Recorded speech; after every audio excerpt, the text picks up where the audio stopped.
Bendiciones, mis amados hermanos, bienvenidos a nuestra lección número 30 de la materia Hechos 29, capacitación práctica para facilitar movimientos de plantación de iglesias con oralidad en campos olvidados. Lo que nos compete en esta lección 30, como decía el pastor Tito, es una lección de las pocas que es larga en extremo. Entonces les voy a poner en contexto de los ejercicios o de las tareas que usted con su manual debe haber estado realizando o que debería realizar. Si es nuevo en la clase y está llegando ya al final, entonces debe registrarse para recibir el manual y poder avanzar en los ejercicios y las tareas. Nos compete en el día de hoy basarnos en el libro de los Hechos de los Apóstoles. La lección 30 va a dar un amplio recorrido por el libro de los Hechos de los Apóstoles. Le doy gracias al pastor Tito por invitarme a compartir en esta materia tan hermosa sobre plantación de iglesias, sobre movimientos de plantación de iglesias y sobre todo en esta clase tan hermosa de Hechos de los Apóstoles. He estado desde el año 98 hasta nuestros días estudiando el libro de los Hechos de los Apóstoles de diferentes formas. Así que me identifico totalmente como plantador de iglesias con la necesidad de profundizar y revisar este libro continuamente. Para recordar solamente, hasta aquí hemos aprendido de Israel siguieron la dirección de Dios y las varias estrategias desplegadas para poseer la tierra prometida. También cada estudiante de esta materia estudió el libro de Nehemías y descubrió en él como uno de los mejores modelos como coordinador de estrategia en la Biblia. También se leyó uno de los evangelios y descubrió y examinó los métodos de evangelización y discipulado que Jesús usó en su ministerio terrenal. Aprendimos cómo Jesús encontró y discipuló a sus seguidores fieles y también hemos aprendido sobre la necesidad de desarrollar una estrategia para nuestro ministerio. Al llegar a la lección 30, basada absoluta y totalmente en el libro de los Hechos de los Apóstoles, tenemos algunos ejercicios o tareas para que cada estudiante de la materia Hechos 29 pueda realizar y está allí en su manual. Vamos a realizar algunos ejercicios o usted debe realizar algunos ejercicios, mejor dicho así. Usted debe realizar estos ejercicios que van a colocarle en contexto con la iglesia perseguida. Debe tomar nota basado en el libro de los Hechos, haciendo una lectura de observación, cómo respondieron los creyentes a la persecución. Si la persecución ayudó al crecimiento o si la persecución impidió el crecimiento. Pero además, allí mismo en el libro de los Hechos, mientras va leyendo y encontrando estas cosas, debe también buscar los principios de plantación de iglesias que están allí plasmados en el libro de los Hechos. Quiero invitarle que cada vez que pueda estar leyendo un libro a manera de estudio, y no solamente como para ojear o leer solamente, sino para encontrar principios, trate de aplicar el método sintético. Es uno de los mejores métodos de estudio bíblico, donde usted hace 4 lecturas. En la primera hace una lectura global del libro para tener un contexto panorámico y luego puede dedicarse a revisar capítulos, párrafos, versículos y algunos principios. Entonces debe realizar esta tarea en su manual. Sobre la iglesia perseguida debe ver cómo los creyentes respondieron, si la persecución ayudó al crecimiento, si la persecución impidió el crecimiento y buscar los principios sobre plantación de iglesias. Allí basado en el libro de los Hechos de los Apóstoles, usted va a encontrar entonces una hoja semejante a esta que está viendo ahora en la pantalla y debe hacerlo de esa manera. Colocar las citas bíblicas del lado derecho y del lado izquierdo ir anotando los detalles. por ejemplo, en el tema cómo respondieron los creyentes a la persecución y cuál fue el resultado de la persecución para la iglesia en su totalidad y así sucesivamente. Va tomando cada una de estas notas y es un ejercicio o tarea individual de cada uno de los estudiantes. Luego, al tener un resumen de lo aprendido en ese espacio que les mostraba en la hoja, a continuación debe escribir esos principios básicos también sobre la plantación de iglesias que extrajo del libro de los Hechos de los Apóstoles. Así que, así como cuando estudió el libro de Nehemías, va a tener que ocuparse del libro de los Hechos. Si su corazón palpita en plantar iglesias, mi amado estudiante de misiones, mi amado plantador de iglesias, mi amado pastor, mi amado miembro de la iglesia que hace equipo o que trabaja o sueña con trabajar con algún equipo que esté comprometido en la plantación de iglesias, mi recomendación es que el libro de los Hechos sea como un manual de consulta, de referencia, en donde usted pueda casi que todos los días revisarlo. Recordemos solamente a manera de consejo, que el libro de los Hechos es un libro o es el único libro en la Biblia que está inacabado. No ha sido nunca completado y termina de repente, termina cortado abruptamente. El escritor Lucas hace una excelente introducción del libro, incluso dice que este es su segundo tratado que escribe a su amigo Teófilo, después del Evangelio de Lucas, donde narra lo que Jesús comenzó a decir, a hacer, a enseñar, pero cuando escribe el libro de los Hechos, entonces narra eso, lo que sucedió después de que Jesús fue llevado al cielo y cómo el Espíritu Santo vino, llenó a los apóstoles y los capacitó para ser testigos e ir hasta lo último de la tierra. Lucas ni siquiera escribe la palabra fin al final del libro, sino que lo deja tal cual. El Espíritu Santo quiso que quedase sin terminar el libro de los Hechos porque todavía se está escribiendo. Por eso esta materia se llama Hechos 29. Recuerde que el libro de los Hechos termina en el capítulo 28. Hechos 29 es una materia que narra cómo el Espíritu de Dios está realizando un trabajo hermoso a través de los movimientos de plantación de iglesias en algunos lugares del sudeste asiático y también en otros varios lugares del mundo encontramos capítulos de plantadores de iglesias, pero sobre todo de movimientos de plantación de iglesias despertados por el mismo Espíritu Santo que fue el que empujó a la iglesia allí en el libro de los Hechos para cumplir la tarea.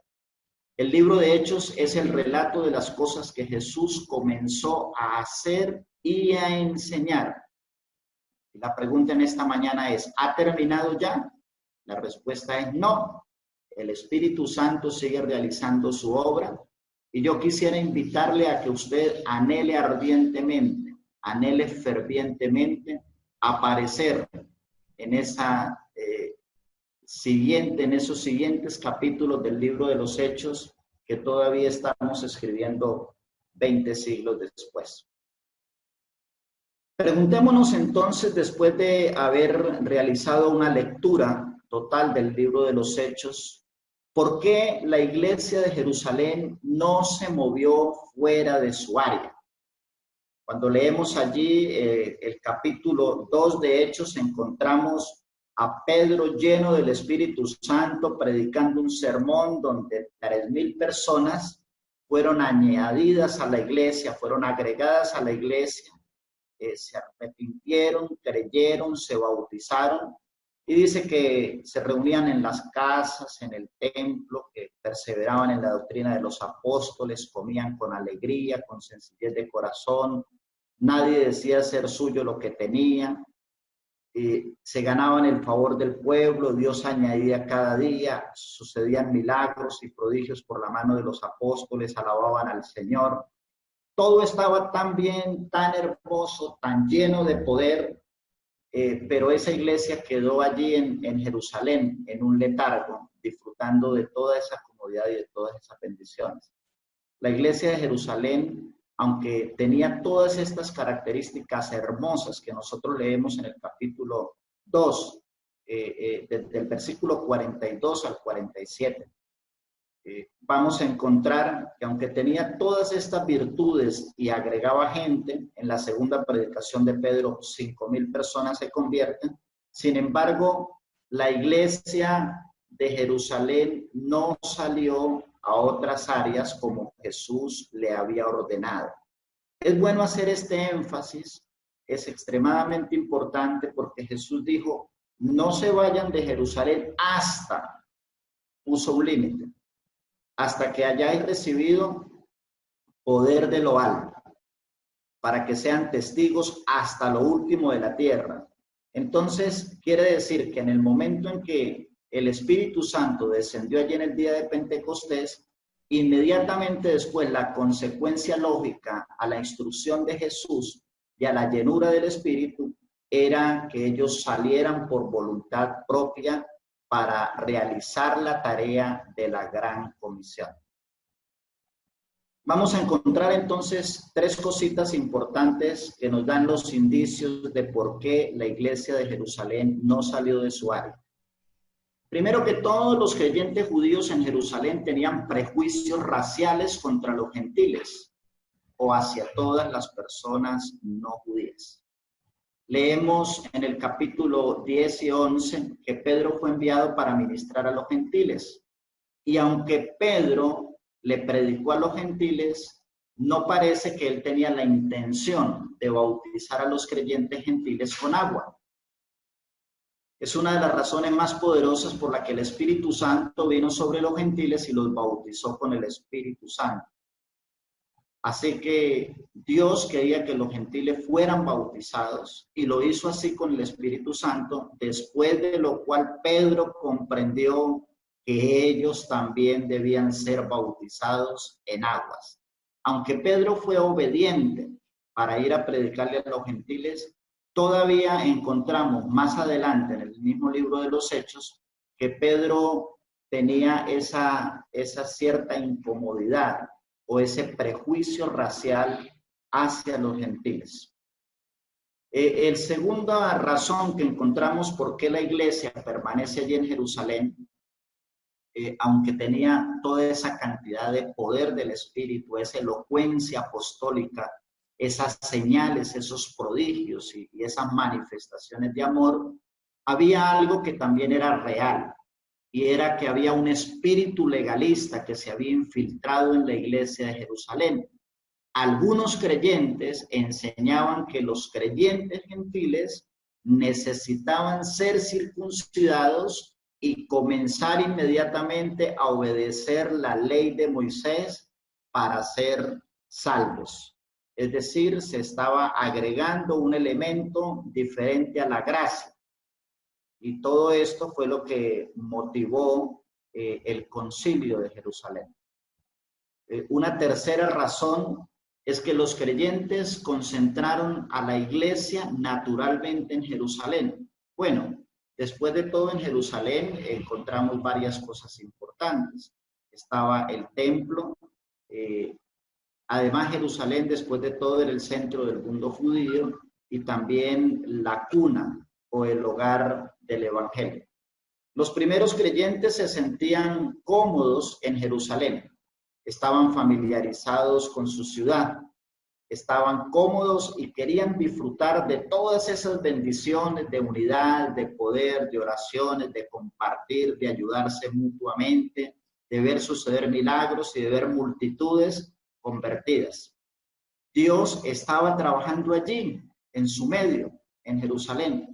Así que ellos escogieron permanecer en Jerusalén para disfrutar de su zona de confort, de su seguridad, de su bienestar, de sus bendiciones o de las bendiciones que Dios les estaba entregando. ¿Cuál fue la consecuencia entonces de esta comodidad en que fue sumida la iglesia en Jerusalén? Bueno, encontramos que la consecuencia de esto es que Dios permitió la persecución a esa iglesia que conocemos hoy como la iglesia primitiva o la iglesia apostólica. Allí se produjo la primera y más grande dispersión de cristianos. Estos factores distrajeron a los creyentes, los factores anteriores, esos tres factores que acabamos de ver, distrajeron a los creyentes de obedecer lo que Jesús les había ordenado que hicieran en Hechos 1:8. Quiero hablar para todos mis hermanos, pastores, líderes, cristianos, maestros que están allí en esta clase. Hay una sola razón por la cual Jesús dijo que debíamos esperar ser investidos de poder en Hechos 1:8, para ser testigos hasta lo último de la tierra. El poder nos es dado no para disfrutar de señales, prodigios y milagros de provisión y demostraciones de todas otras bendiciones de parte de Dios, sino que nos fue otorgado específicamente para ser empoderados y salir de nuestras zonas de confort, de nuestras zonas de comodidad, para ir hasta lo último de la tierra. Es decir, somos investidos por el Espíritu Santo con el propósito único de cumplir la gran comisión. Como la iglesia de Jerusalén quedó en su zona de confort, quedó atrapada allí disfrutando de bendiciones, por consiguiente, Dios permitió que viniera la persecución sobre la iglesia en Jerusalén. Como consecuencia, los creyentes, este punto es importante si usted ya realizó el ejercicio de la tarea de la lección 30 sobre las consecuencias de la persecución, si permitieron el crecimiento o si lo detuvieron. Pero usted va a encontrar un detalle importante allí en Hechos capítulo 1, que como consecuencia de esta persecución, los primeros que salieron de Jerusalén o que fueron esparcidos fueron los creyentes comunes y corrientes, los miembros de la iglesia. Los apóstoles permanecieron en Jerusalén durante mucho tiempo y allí fue que empezaron a escuchar lo que estaba sucediendo en otras partes donde los creyentes comunes eran esparcidos.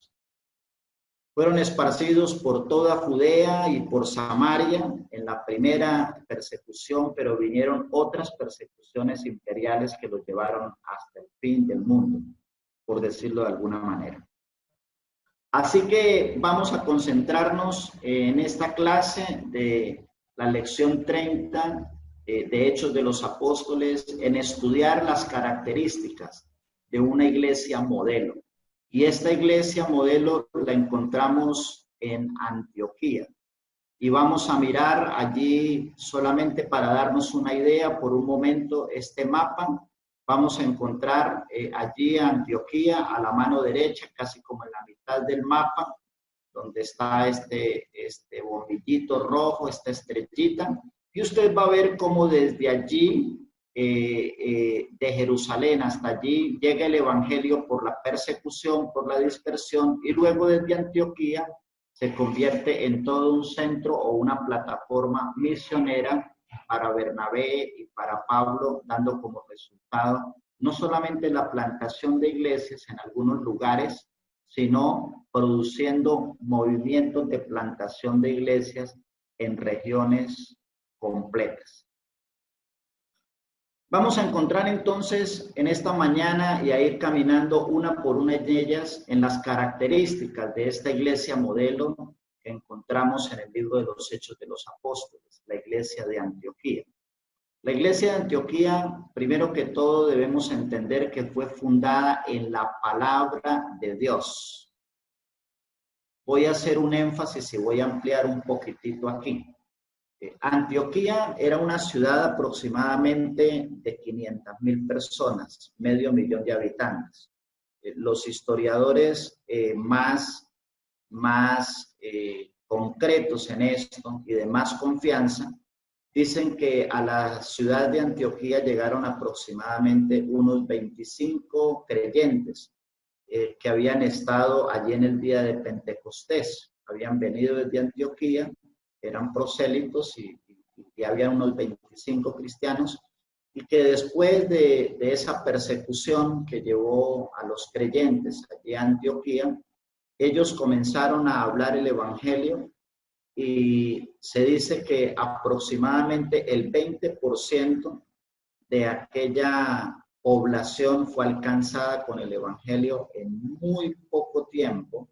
Y cuando hablamos del 20%, estamos hablando de 100,000 habitantes convertidos al evangelio en una ciudad de 500,000 de habitantes. Hace 2000 años fue un impacto extremadamente poderoso.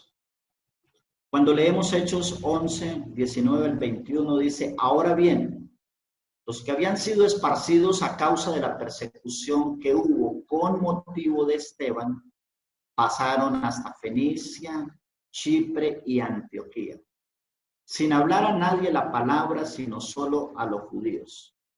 Pero había entre ellos unos de Chipre y de Cirene. Esto es lo que los historiadores llaman unos 25 creyentes esparcidos por la persecución, los cuales, cuando entraron en Antioquía, hablaron también a los griegos, anunciando el evangelio del Señor. Estos que eran de Chipre y de Cirene no tenían prejuicio racial, y al llegar a Antioquía, ellos hablaron a los griegos. Fíjese que en la anterior parte del versículo dice que los judíos que fueron esparcidos pasaban sin hablar a nadie la palabra, sino solo a los judíos. Es allí donde estábamos viendo esa característica de que la iglesia de Jerusalén tenía un prejuicio racial. Al continuar leyendo, entonces encontramos: y la mano del Señor estaba con ellos, y gran número creyó y se convirtió al Señor. Déjeme hacer énfasis en ese gran número que creyó y se convirtió al Señor. Los historiadores dicen que fueron aproximadamente 100,000 personas. No se reunían en un templo, sino que se reunían en las casas. Pero sí en algunos momentos tenían algunas reuniones públicas en donde los creyentes salían de sus casas e impactaban la ciudad.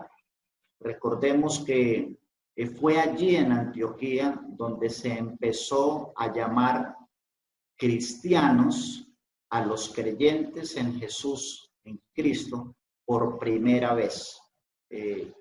Este término cristiano fue lo que se le dio para identificar una multitud étnica, porque Antioquía, como una ciudad importante, con 500,000 habitantes, obviamente como todas las ciudades grandes e importantes de la actualidad, siempre hay una multitud étnica.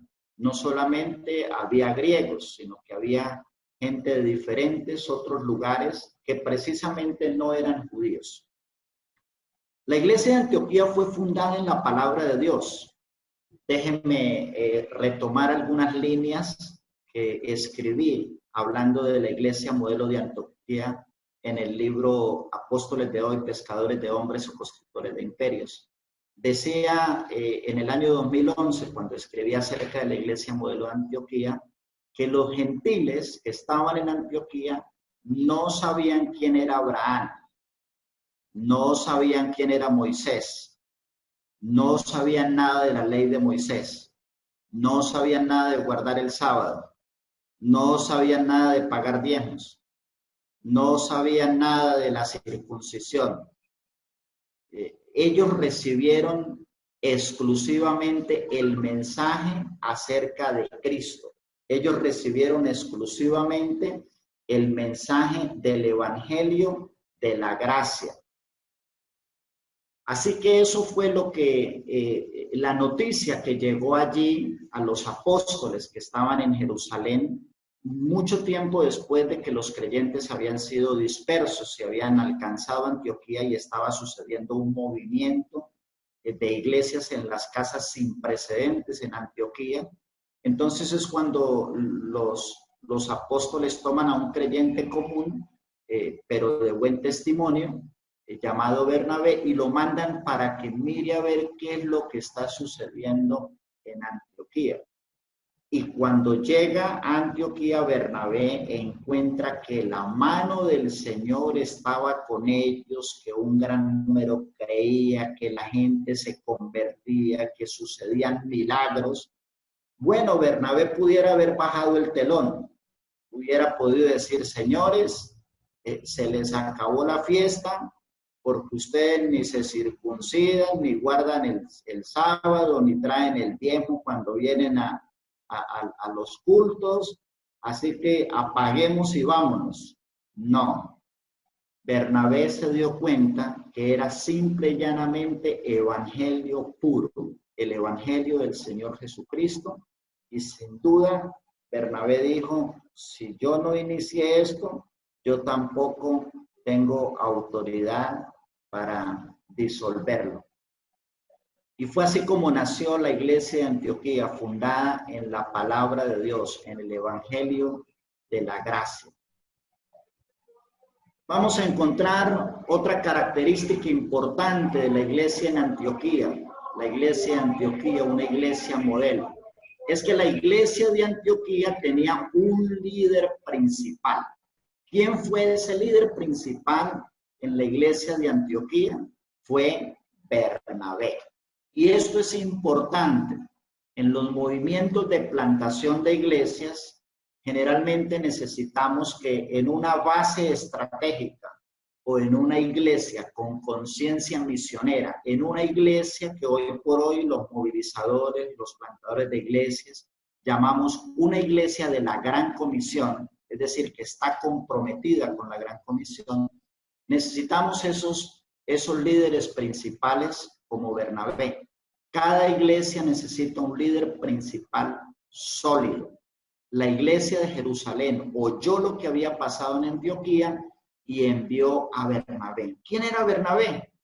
Bueno, cuando usted lee el libro de los Hechos, va a encontrar que era un miembro de la iglesia en Jerusalén, era un sacerdote levita, era bien educado en el servicio del templo, y esto es extremadamente importante, este dato, porque la iglesia de Jerusalén no salió de su área para ir a cumplir el ir hasta lo último de la tierra. Sin embargo, este hombre que es enviado por los judíos, seguramente en primera instancia es enviado porque sabían que era un sacerdote levita y que él podría poner orden a cualquier cosa que no se pareciera a la ley judía. Sin embargo, cuando Bernabé llega allí, se da cuenta que lo que hay es una manifestación del evangelio de la gracia y nunca tiene un prejuicio racial, sino que permite que la iglesia continúe desarrollándose a riesgo de lo que pudiera suceder cuando llegaran estas noticias a Jerusalén. No tenía Bernabé un smartphone ni un iPhone para enviar un WhatsApp allá a Santiago y a Pedro y a los apóstoles que estaban allí en Jerusalén, escondidos por la persecución.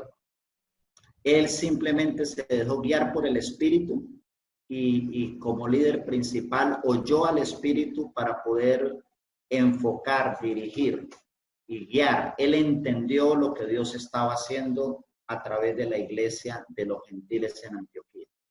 Cuando leemos el libro de los Hechos, encontramos que Bernabé era un ofrendante, era un dador con alegría. Habla que vendió una propiedad y trajo el dinero y lo entregó a los apóstoles. Esto es importante, es una característica importante. La iglesia en Antioquía fue una iglesia dadora, sostenedora, enviadora de obreros, de equipos para las misiones, para el evangelismo, para cumplir la gran comisión y para al final, como lo vamos a descubrir, la plantación de iglesias y producir o fomentar movimientos de plantación de iglesias en regiones enteras. Pero es imposible que una iglesia tenga estas dimensiones o estas características cuando tiene un líder principal enfocado hacia adentro, cuando tiene un líder principal comprando sillas acolchonadas, alfombra, cámara de humo, luces robóticas y otro montón de cosas sin poder mirar hasta más allá, hasta las instrucciones de Jesús de ir para cumplir la gran comisión. Así que esta era una característica también importante en Bernabé, era que era un dador de ofrenda, pero una ofrenda enfocada hacia afuera, a empujar el reino. También encontramos allí en el libro de los Hechos de los Apóstoles que Bernabé era un hombre con buenas cualidades de carácter y que era un hombre cuyo ministerio resultaba en que muchos aceptaran al Señor. Tenía un diseño de evangelista, aunque tenía algunas habilidades apostólicas como formar liderazgo, como ver hasta lo último de la tierra, aunque tenía algunas habilidades en la función pastoral, Bernabé era un hombre cuyo ministerio resultaba en que muchos aceptaban al Señor. Tenía las características de un evangelista. Y todas estas son características importantes que debe tener un líder principal en una iglesia base estratégica, en una iglesia que quiera fomentar la plantación de iglesias y que quiera ver los movimientos de plantación de iglesias nacer en diferentes lugares. La iglesia en Antioquía también tenía un grupo de líderes como equipo ministerial y esto es extremadamente importante. En Efesios 4:11 al 15, como todos conocemos, dice que Jesús mismo constituyó a unos en apóstoles, a otros en profetas, a otros en evangelistas y a otros pastores y maestros. Y cuando leemos en el libro de los Hechos de los Apóstoles, dice, había entonces en la iglesia que estaba en Antioquía profetas y maestros. Bernabé, Simón el que se llamaba Níger, Lucio de Cirene, Manaén, el que se había criado junto a Herodes el tetrarca. Allí encontramos a Bernabé, Simón el que se llamaba Níger, Lucio de Cirene, Manaén, y luego vamos a encontrar que Bernabé va y termina buscando a Saulo, otro más, y ellos conforman lo que llamaríamos hoy en día un equipo ministerial o lo que llamamos en algunos lugares un equipo apostólico. La iglesia de Antioquía, aunque tenía un líder principal fuerte con la visión, nunca se quedó allí como llanero solitario, sino que sabía que para poder fomentar o promover todo ese movimiento hacia los diferentes lugares a donde la iglesia de Antioquía apuntó, envió, ofrendó, lo hizo a través de un equipo apostólico. Es interesante que hoy tengamos luchas con aceptar algunos ministerios. De repente, por 2000 años hemos aceptado el ministerio de maestro. Sin embargo, allí en Antioquía, uno de los ministerios que había vigente era el ministerio de los profetas. Y vamos a encontrar en el libro de los Hechos al profeta Agabo y a diferentes profetas en acción. Es importante revisar todo esto a la luz del libro de los Hechos de los Apóstoles. Dice que ministrando estos al Señor y ayunando, dijo el Espíritu Santo, apartadme a Bernabé y a Saulo para la obra que los he llamado. La iglesia de Antioquía tenía un grupo de líderes como equipo ministerial.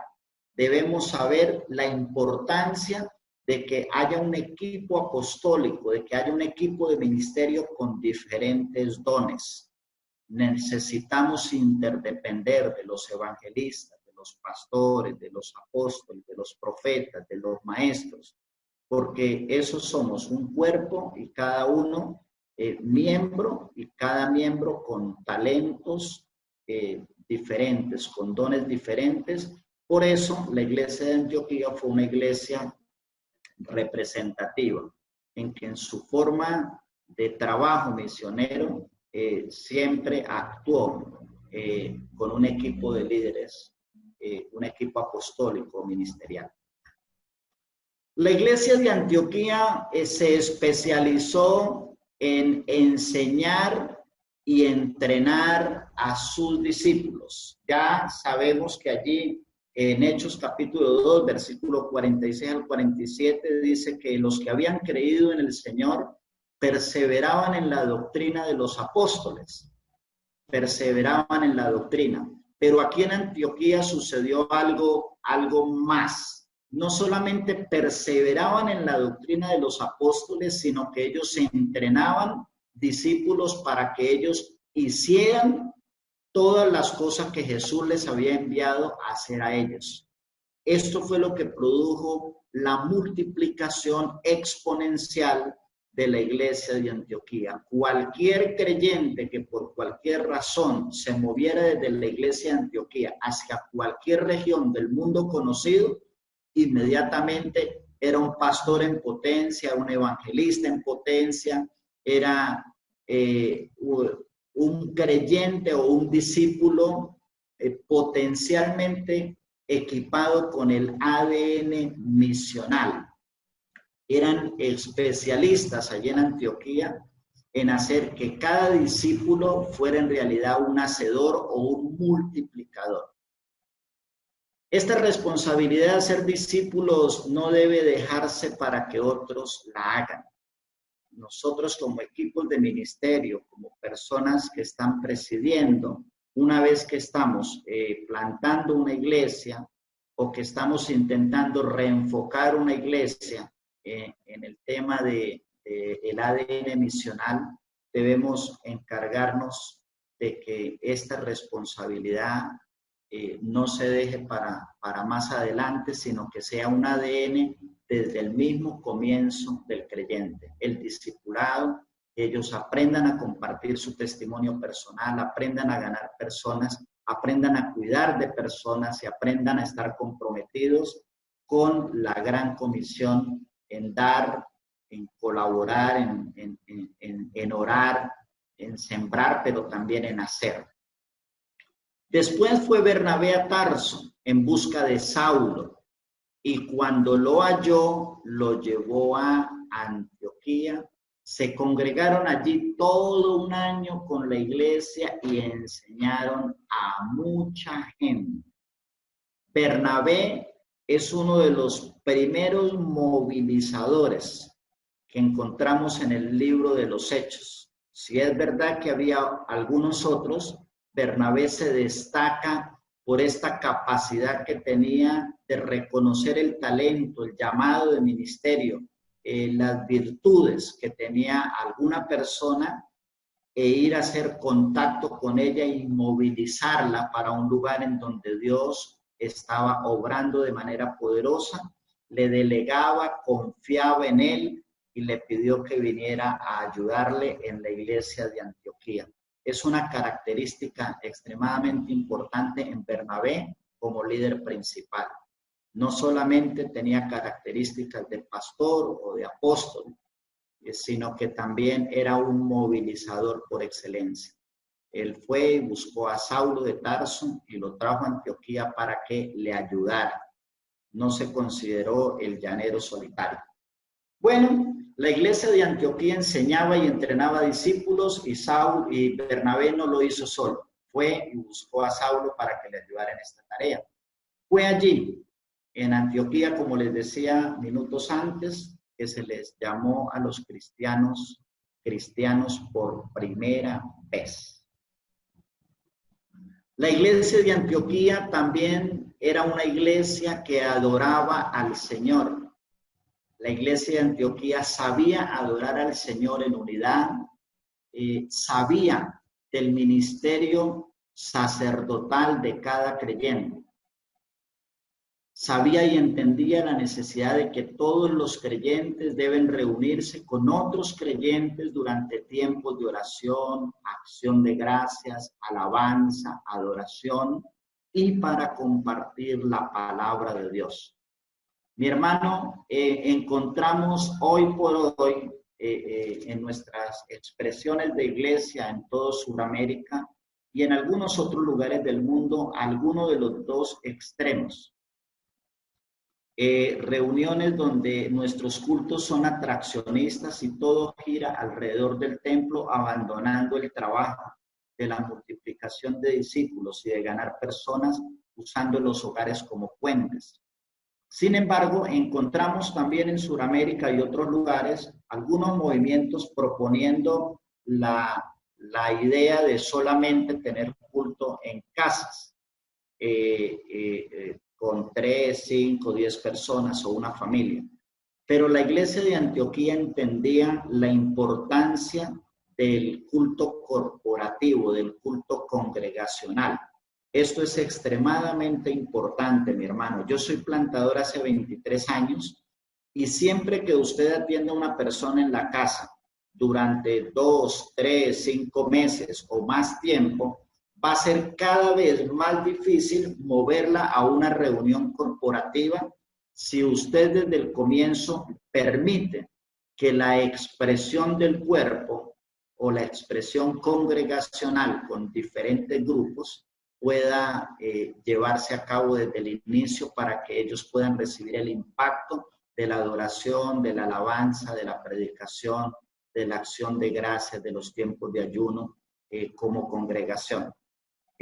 Por experiencia propia, yo llegué aquí a Ciudad de Cúcuta el día 6 de marzo.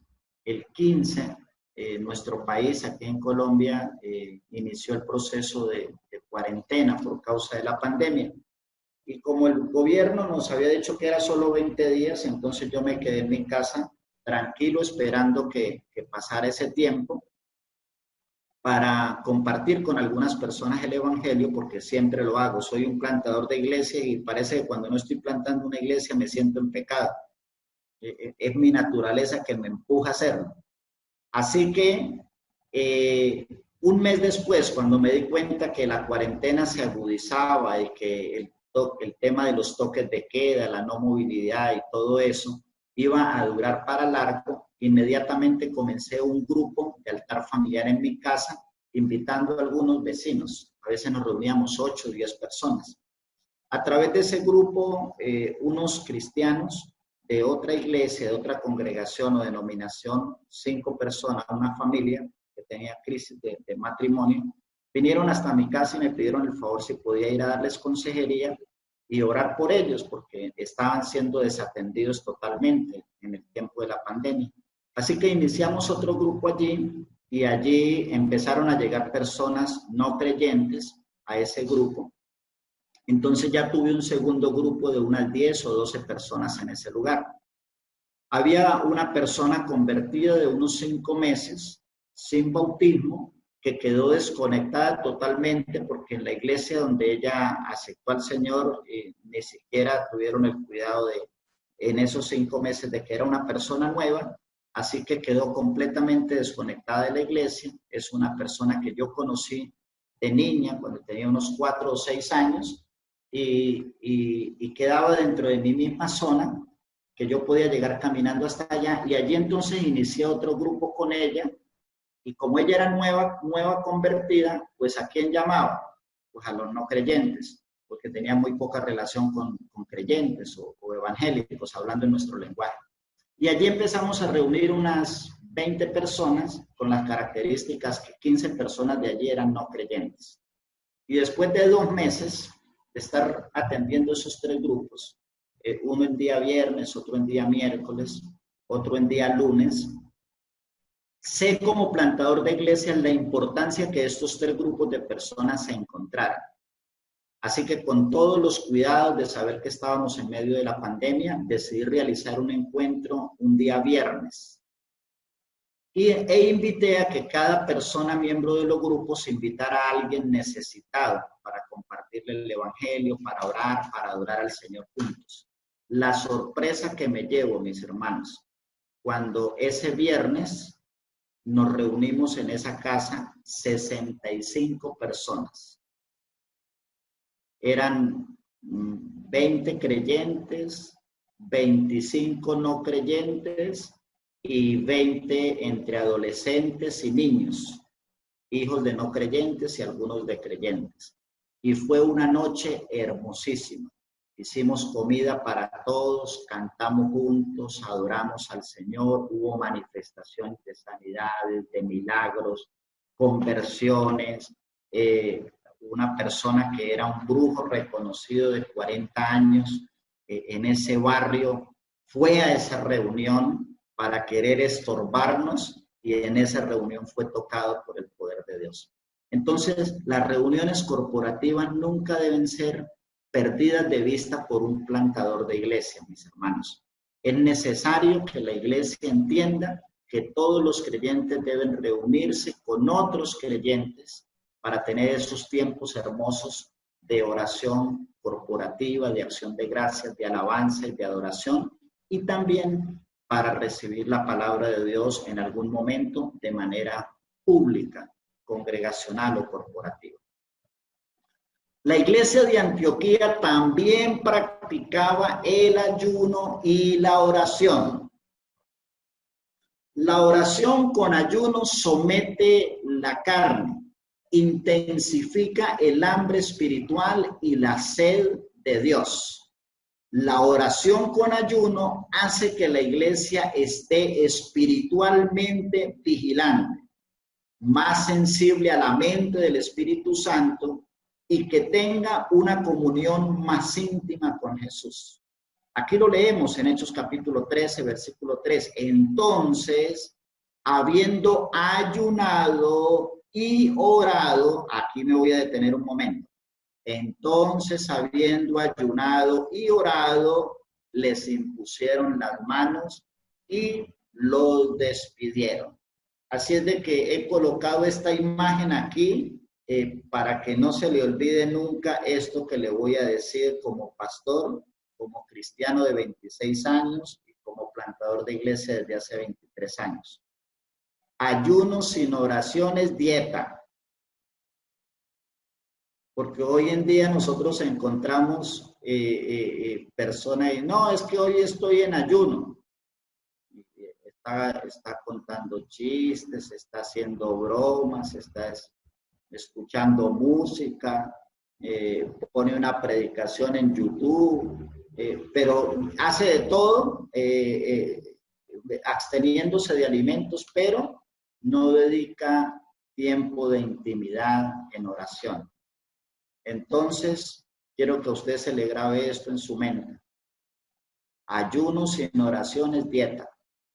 En toda la Biblia, los ayunos, tanto en el Antiguo como en el Nuevo Testamento, eran tiempos no solamente de abstención de alimentos, sino que eran tiempos de oración profunda, de búsqueda de Dios, en oración de intimidad, pero también quizá en oraciones de intercesión con otros cristianos. Así que debemos entender que la iglesia de Antioquía predominaba esta característica. Era una iglesia que practicaba el ayuno y la oración. Yo sé que en este tema todavía los creyentes no nos hemos podido poner de acuerdo a nivel general. Yo he encontrado hermanos que se burlan cuando saben que estoy invitando a un ayuno o cuando yo mismo estoy practicando el ayuno. Hace poco me dijo un hermano, con un poco de risa entre chiste y en serio, y pastor, ¿y para qué usted se va a poner a ayunar con tanta hambre que usted aguantó cuando estaba chiquito? Ya hizo el ayuno cuando estaba pequeño, ahora solamente ore. Bueno, y encontramos diferentes posiciones acerca de si debemos ayunar o no debemos ayunar, pero yo quiero decirle que aunque el ayuno no es una doctrina como la doctrina de la oración, el ayuno sí es un excelente ejercicio espiritual para someter la carne, para intensificar nuestra hambre, nuestra sed de Dios y para aguzar nuestro oído a la voz del Espíritu Santo, para ser más sensible a la dirección de Dios. Y la iglesia de Antioquía lo tenía extremadamente claro y lo practicaba. La iglesia de Antioquía también tenía la característica de escuchar y obedecer al Espíritu Santo. Y déjeme hacer énfasis nuevamente con esto. Estoy diciendo que la iglesia de Antioquía escuchaba y obedecía al Espíritu Santo. ¿Por qué quiero hacer el énfasis? Bueno, porque yo conozco cristianos, pastores, líderes, que escuchan muy bien lo que el Espíritu Santo habla, pero no levantan un dedo para obedecer lo que saben que el Espíritu Santo les está ordenando en sus corazones, en su espíritu, para sus organizaciones, para su vida personal.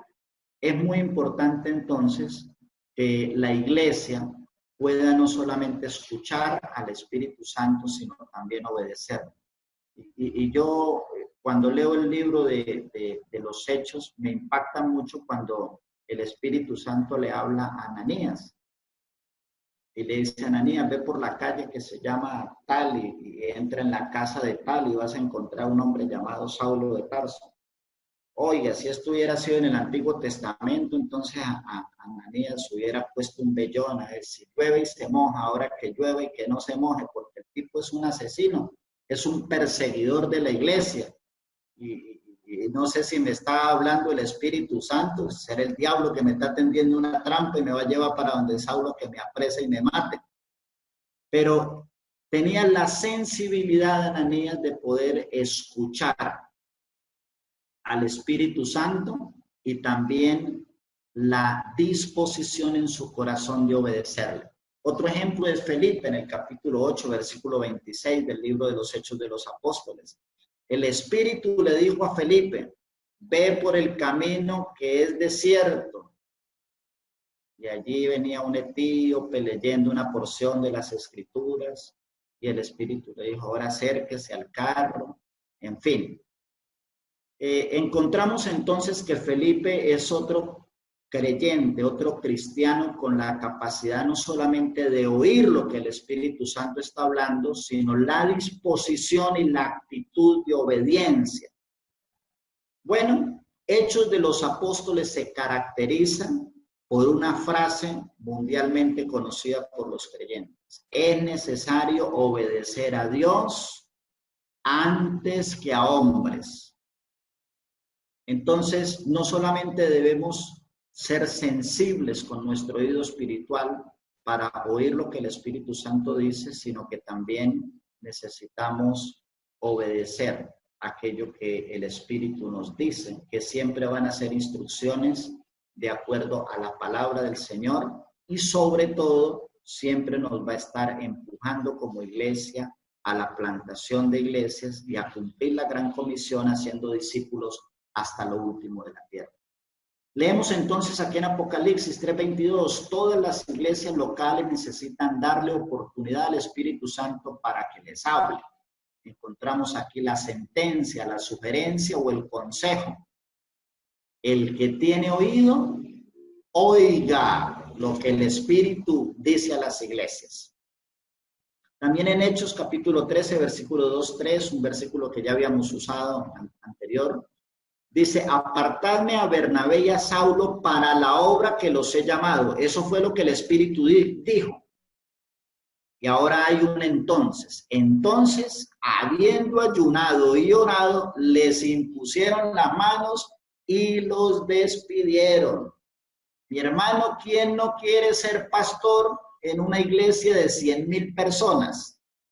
Hermano, ¿quién no quiere ser pastor reconocido como Bernabé y Saulo? ¿Quién no quiere ser líder principal en un lugar como la iglesia de Antioquía? ¿Quién no se va a querer quedar allí disfrutando de la lana y de la leche de 100,000 ovejitas?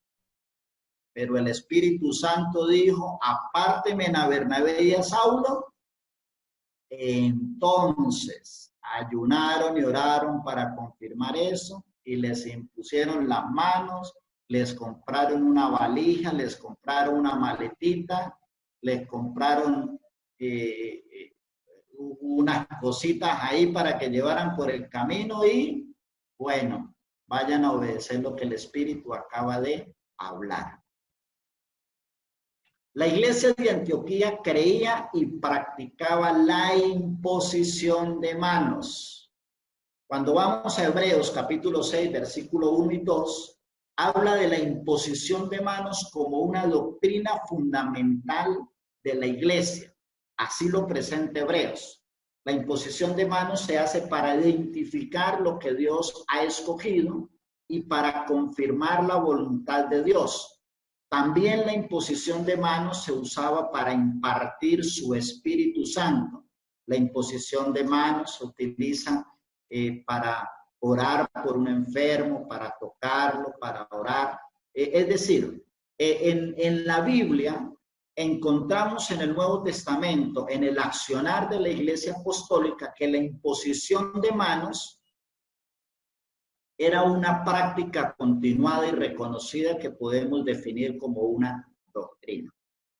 Aunque hoy por hoy los cristianos en el mundo no nos ponemos de acuerdo en este tema, lo cierto es que la imposición de manos en el libro de los Hechos de los Apóstoles, nuestro modelo, el diseño original de iglesia, era una práctica reconocida por todos. Primera de Timoteo 5:22, una de las cartas pastorales, Pablo escribe, hablando del ministerio de la imposición de manos, exhortando a Timoteo a que este es un ministerio que debe ser tomado en serio y también dando consejos acerca de que no debe hacerse apresuradamente.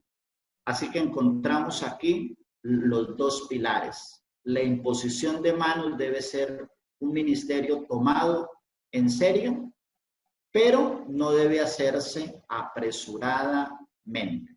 La iglesia de Antioquía creía y practicaba la imposición de manos. Vamos entonces intentando cerrar la clase, llegar al final. La iglesia de Antioquía llevaba a cabo la gran comisión. Esta es bien interesante, esta característica. La iglesia de Jerusalén o la iglesia en Jerusalén llevaba a cabo la gran comisión. Sí, obvio. Ellos estaban haciendo discípulos en Jerusalén. Ellos estaban ganando familias enteras, personas importantes allí en Jerusalén. El tema con la gran comisión es que nosotros hemos acostumbrado a cortarle una porción al texto. Entonces, cuando nosotros leemos un texto incompleto, inmediatamente estamos quitando la fuerza a obedecer el mandato. Jesús dijo que debíamos predicar a toda criatura y hacer discípulos de todas las naciones, lo que no estaba haciendo la iglesia de Jerusalén. La iglesia de Jerusalén se quedó haciendo discípulos de todos los judíos y de toda Jerusalén y de toda Judea. Pero la iglesia de Antioquía inmediatamente recibe evangelio, comienza a crecer y se hace una potencia misionera, lo logra porque estaba comprometida en la gran comisión. Era lo que llamamos plantadores de iglesias hoy en día, iglesias de la gran comisión. ¿Cómo estaba comprometida la iglesia de Antioquía en la gran comisión? Veamos. Una de las formas en que estaba comprometida era con la evangelización. Al llegar, reunieron a la iglesia y les refirieron cuán grandes cosas había hecho Dios con ellos y cómo había abierto la puerta de la fe a los gentiles. Hechos capítulo 14, versículo 27 al 28. La iglesia de Antioquía enviaba evangelistas, la iglesia de Antioquía enviaba equipos evangelizadores. La iglesia de Antioquía enviaba a que se predicara, se proclamara a voz en cuello y también en las casas, públicamente por las casas, el evangelio. Era una iglesia de la gran comisión, era una iglesia que llevaba a cabo la instrucción de la evangelización, de predicar el evangelio a toda criatura y de hacer discípulos en todas las naciones. Veamos que la iglesia de Antioquía también llevaba a cabo la tarea misionera. Aquí leemos, habiendo llegado a Cesarea, subió para saludar a la iglesia y luego descendió a Antioquía. Después de estar allí algún tiempo, salió y recorrió por orden la región de Galacia y de Frigia, animando a todos los discípulos. Estaba un poco en esa base misionera, tomaba fuerzas, entregaba un informe, ayunaba, oraban juntos, cantaban juntos, recogía ofrendas y inmediatamente volvía al recorrido en orden por regiones enteras, confirmando aquellos discípulos a los que se les había predicado el evangelio, viendo cómo había fortalecido el trabajo del Espíritu Santo en ausencia de ellos, para dar entonces fruto a la plantación de iglesias. La iglesia de Antioquía plantaba iglesias. Encontramos allí varias características. Pero dentro de las principales está que los plantadores de iglesias sabemos informar lo que Dios está haciendo a nuestras bases misioneras.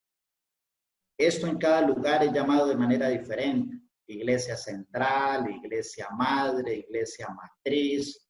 Llámelo como lo llame, su organización o su denominación. Usted, como plantador, debe rendir informes.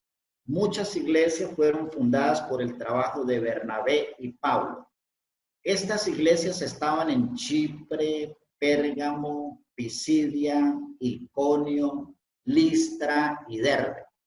Como plantadores de iglesias, Pablo y Bernabé daban cuentas a su iglesia de Antioquía. A su regreso a Antioquía, informaban a la iglesia sobre todo lo que Dios estaba haciendo a través del método más efectivo bajo el cielo para la evangelización del mundo, la plantación de nuevas iglesias. Encontramos entonces que una iglesia debe dar como fruto la plantación de otra iglesia. Es decir, el fruto de un discípulo es otro discípulo, el fruto de un líder es otro líder, el fruto de un pastor debería ser un nuevo pastor para que pueda continuar la labor. Y el fruto de una iglesia, si se reproduce cada semilla según su género, entonces el fruto de una iglesia definitivamente debe ser dar a luz la plantación de más iglesias. Cada iglesia debe estar plantando iglesias. Fue así como lo hizo la iglesia de Antioquía para llenar toda la ciudad con más de 100,000 creyentes. Para facilitar un movimiento de plantación de iglesias entre la gente del grupo de enfoque, los plantadores de iglesias deben comenzar iglesias que tengan las características de la iglesia de Antioquía. Voy entonces a hacer una conclusión aquí ya para llegar al final del modelo de la iglesia de Antioquía. La iglesia de Antioquía llevaba a cabo la gran comisión a través de la evangelización, las misiones y la plantación de iglesias. La iglesia de Antioquía llevaba a cabo la gran comisión a través de la evangelización, las misiones y la plantación de iglesias. La iglesia de Antioquía es una iglesia modelo porque siempre fue obediente a lo que el Espíritu estaba hablando, a las instrucciones de Jesús. No solamente estaba comprometida en la evangelización de su ciudad, como lo era la iglesia en Jerusalén, sino que también hacía misiones. Ordenadamente recorría su región, su provincia, su ciudad, su nación, haciendo misiones y encarnándose en esas comunidades para plantar una iglesia, pero en algunos lugares iglesias estratégicas produjeron los movimientos de plantación de iglesias en unas regiones completamente vastas, amplias, extensas. Debemos entonces promover el modelo de la iglesia de Antioquía. La iglesia de Antioquía era una iglesia que plantaba iglesias, así que una iglesia de la Gran Comisión, una iglesia que entiende el modelo de Antioquía, está siempre empujando a sus miembros, a su liderazgo, a su ministerio, a sus recursos económicos, sus ofrendas, sus talentos, su equipo apostólico, su equipo de ministerio, hacia la tarea de plantar más iglesias. Fue así como lo hizo la iglesia de Antioquía.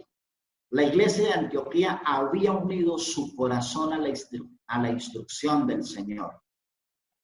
Prediquen el evangelio a toda criatura, hagan discípulos en todas las naciones, porque la tierra debe ser llena del conocimiento de la gloria del Señor, como las aguas cubren el mar. Y lo hacía evangelizando, lo hacía enviando equipos misioneros y lo hacía en su parte final encarnando equipos misioneros y creyentes en diferentes comunidades para producir no la plantación de una iglesia, sino iglesias con ADN misional. Era una iglesia comprometida totalmente con la Gran Comisión.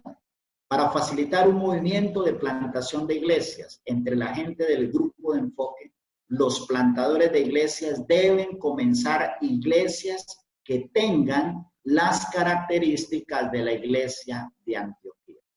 Encontramos entonces aquí una vez más el resumen de las iglesias que plantan iglesias. Primero, las iglesias que plantan iglesias son iglesias fundadas en la palabra de Dios, no en las tradiciones organizacionales ni denominacionales, no en los pensamientos o en los estatutos o en los reglamentos de una organización o denominación, por muy buena que sea y por mucha tradición que tenga. Deben plantarse iglesias fundadas en la palabra de Dios, donde el modelo de Hechos de los Apóstoles es el diseño original que nunca debimos haber perdido. En resumen, las iglesias que plantan iglesias como segunda característica es que tienen un líder visionario, un líder principal, un líder con características de evangelista, un líder con características de presidir equipos con visión misionera, un líder que usa sus ofrendas para empujar el evangelio hasta el fin del mundo, un líder capaz de poder soltar ese lugar allí en Antioquía, una iglesia tan importante, de tanto confort, para oír al Espíritu Santo y obedecerle y salir a las misiones, salir de su zona de confort, de su área de comodidad. ¿Cuántos pastores estuvieran hoy dispuestos a obedecer la voz del Espíritu Santo si el Espíritu Santo en un tiempo de ayuno y oración le dijera, Pastor Pepito, quiero que entregue la iglesia a un equipo misionero y como usted es tan misionero y tan obediente, quiero que vaya y comience a plantar una iglesia en la ciudad de enseguida o en la región de enseguida, o que vaya a una etnia no alcanzada? Quisiera saber qué pasaría allí. No solamente debemos estar entrenados para oír al Espíritu, sino para obedecer al Espíritu. Y Bernabé era un líder principal, no solamente por todas las características que tenía, sino porque cuando el Espíritu le dijo, fuera de aquí, fuera de Antioquía, él inmediatamente mostró con su ejemplo que era obediente al Espíritu y que estaba comprometido con cumplir la gran comisión a través de la evangelización, las misiones y la plantación de iglesias. Las iglesias que plantan iglesias como tercera característica es que tienen un grupo de líderes como equipo ministerial, no son llaneros solitarios, pero ese equipo ministerial debe estar orientado hacia afuera, no para hacer mantenimiento adentro. Las iglesias que plantan iglesias, como cuarta característica, enseñan y entrenan discípulos. Iglesias que plantan iglesias, modelo de Antioquía, no están contentos con engordar pollitos, con hacer PHs en teología a los creyentes, escuchando evangelio 30, 40, 50 años, y hace 35 años que no se ganaron a nadie para el evangelio, sino que los enseñan y los entrenan para ser hacedores de discípulos, para ser multiplicadores, para que vayan afuera de las cuatro paredes a llevar el evangelio. Las iglesias que plantan iglesias entienden la adoración al Señor de manera congregacional o corporativa. Las iglesias que plantan iglesias en el modelo de Antioquía son iglesias que practican la oración y el ayuno, que escuchan y obedecen al Espíritu Santo, que creen y practican la imposición de manos, que llevan a cabo la gran comisión a través de la evangelización, las misiones y la plantación de iglesias. Y yo agregué allí en cursiva, en negrilla, eso no lo puso el autor de Hechos 29, que son capaces de renunciar a su seguridad, a su comodidad, a su zona de confort para obedecer al Señor. Quería entonces finalizar en conclusión para poner en contexto a todos los oyentes de la clase de Hechos 29, a todos nuestros estudiantes, lo que Dios está haciendo ahora mismo en diferentes lugares del mundo. Recomendaba en la clase anterior acerca de los movimientos de plantación de iglesias, un documento de unas 64 páginas de David Garrison, que literalmente o textualmente tomo el siguiente texto. Dice así: todas nuestras iglesias tienen pastores o líderes laicos, porque nosotros les entregamos a ellos el trabajo tan rápidamente que generalmente el misionero solamente dirige 2 o 3 estudios bíblicos antes de que Dios levante a lo menos un nuevo líder. El nuevo líder parece recibir la salvación y el llamado a dirigir al mismo tiempo. Así que lo bautizamos, le damos una Biblia. Después de que los nuevos creyentes líderes son bautizados, están tan emocionados y comprometidos que simplemente ya no los podemos detener. Y continúa diciendo David Garrison: esta es la cosa más increíble que hayamos visto. Y como Bernabé, al ver lo que estaba sucediendo en Antioquía, también él dice: esto no lo iniciamos nosotros y no podríamos parar aunque quisiéramos. Damos gracias a Dios porque el Espíritu Santo está levantando una vez más un despertar de conciencia sobre el entendimiento de la plantación de iglesias para llevar el evangelio a todas las naciones. Nosotros debemos estar en sintonía con lo que el Espíritu de Dios está haciendo y dispuestos a obedecer lo que nos está diciendo que hagamos, y esto implica salir de nuestras áreas de confort. Quiero concluir con una lectura totalmente salida del contexto de Hechos 29, pero sí usarla para aplicar lo que quiero decir al finalizar. En el libro de los Jueces, capítulo 10, dice de la siguiente manera: después de Abimelech, se levantó para librar a Israel Tola, hijo de Fua, hijo de Dodón, varón de Isaacar, el cual habitaba en Samir, en el monte de Efraín. Juzgó a Israel 23 años y murió y fue sepultado en Samir. Luego en el versículo 3 dice: tras él se levantó Yair Galaadita, el cual juzgó a Israel 22 años. Este tuvo 30 hijos que cabalgaban sobre 30 años y tenían 30 ciudades que se llamaban las ciudades de Jair hasta hoy, las cuales están en la tierra de Galaad. Y murió Yair y fue sepultado en Camón. El libro de los Jueces en el Antiguo Testamento es un libro histórico que narra las hazañas del compromiso de hombres levantados por Dios. Pero aquí encontramos 2 versículos solamente en la extensión del libro de los Jueces para hablar de un hombre que gobernó 22 años, que tuvo 30 hijos, se dedicó a hacer hijos, y que sus hijos andaban sobre 30 años y gobernaban sobre 30 ciudades.